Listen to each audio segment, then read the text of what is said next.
Otherwise, and this is my lockbox. So my goal for this project was to create a box that would open and close with a certain password that would be entered with a specific order of buttons.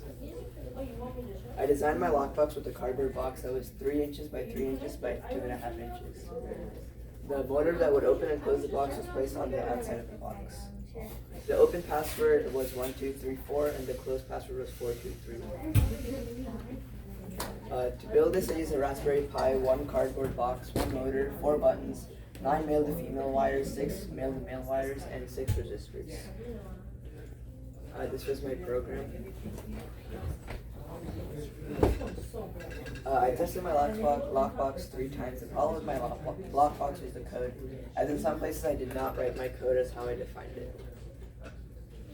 If I could do anything different with this project, I would add red and green lights that would light up depending on if the password was correct or incorrect.